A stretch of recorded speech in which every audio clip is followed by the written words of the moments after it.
देखिए क्लास 8 का chapter number 4 और साइंस का क्या एमसीक्यू क्वेश्चन लिखा हुआ है। विद्युत धारा का रासायनिक प्रभाव का क्या एमसीक्यू क्वेश्चन। समझो क्या क्या लिखा हुआ है। पूछा है पहला क्वेश्चन कि विद्युत धारा उत्पन्न करता है, तो विद्युत धारा क्या उत्पन्न करता है? तीनों चीज को उत्पन्न करता है। क्या? चुंबकीय प्रभाव को भी, रासायनिक प्रभाव को भी, और क्या ऊष्मीय प्रभाव को भी उत्पन्न करता है।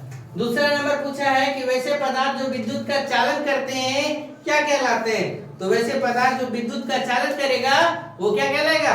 सुचालक। वैसे पदार्थ जो विद्युत का चालन नहीं करेगा क्या कहलाएगा? कुचालक पदार्थ। फिर चौथा नंबर बोला है कि धातु से बने पदार्थ किस प्रकार के चालक हैं? तो धातु से बने पदार्थ किस प्रकार के चालक हैं? सुचालक हैं। लकड़ी, रबर, प्लास्टिक किस प्रकार के पदार्थ हैं? तो लकड़ी, रबर, प्लास्टिक किस प्रकार के? कुचालक पदार्थ हैं।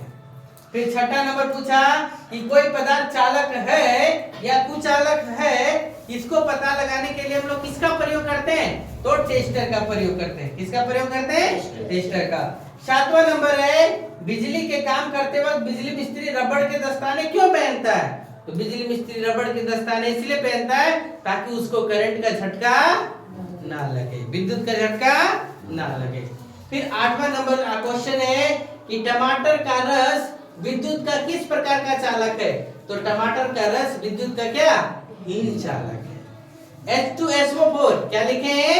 H2SO4 अर्थात तनुगंधक अम्ल विद्युत का किस प्रकार का चालक है? तो क्या जवाब देंगे? सुचालक है। क्या है? सुचालक। 10वां नंबर क्वेश्चन है आसुत जल विद्युत का किस प्रकार का चालक है? तो आसुत जल विद्युत का क्या है? कुचालक है। नींबू का रस किस प्रकार का चालक है? तो नींबू का रस किस प्रकार का?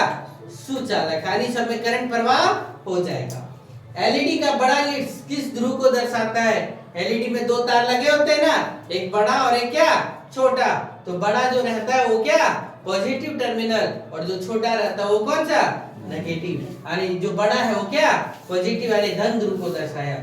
13 नंबर पूछा विद्युत का सबसे अच्छा चालक कौन है? तो विद्युत का सबसे अच्छा चालक कौन है? चांदी है। फिर 14 नंबर क्वेश्चन पूछा कि तार हमेशा किसका प्रयोग करना चाहिए? तो तार हमेशा किसका? तांबे का प्रयोग करना चाहिए। 15वां नंबर क्वेश्चन है कि जब चालक विलयन में विद्युत धारा प्रवाहित किया जाता है तो किस प्रकार का प्रभाव उत्पन्न करता है? जब चालक विलयन में हम डालेंगे तो रासायनिक प्रभाव उत्पन्न करता है। किस प्रकार का? रासायनिक प्रभाव। चलो नोट करो फटाक से यहाँ तक।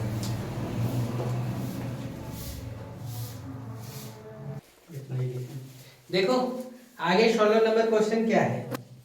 16 नंबर क्वेश्चन पूछा है कि किसी विलयन, ध्यान से देखो बोर्ड पे तब लिखना, किसी विलयन से विद्युत धारा प्रवाहित करने पर विलयन में रासायनिक निक्षेप हो जाता है, और जो रासायनिक निक्षेप होता है उसको हम लोग क्या कहते हैं? विद्युत अपघटन।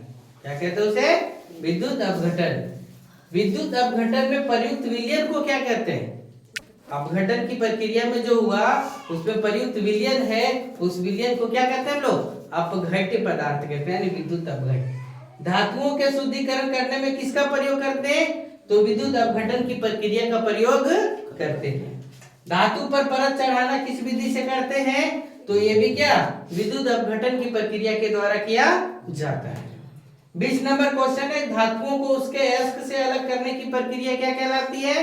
तो धातु देखते हो ना, जो लोहा निकला भूमि से और भी कुछ चीज निकलता है उसको शुद्ध करना पड़ता है, तो वो भी किसके द्वारा?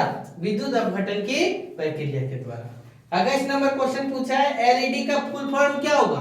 तो एलईडी का full form light emitting diode. LCD का फुल फॉर्म क्या होगा? Liquid crystal display. एलसीडी का फुल फॉर्म क्या होगा?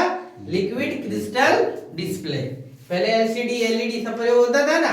अब देखो 22 नंबर क्या है?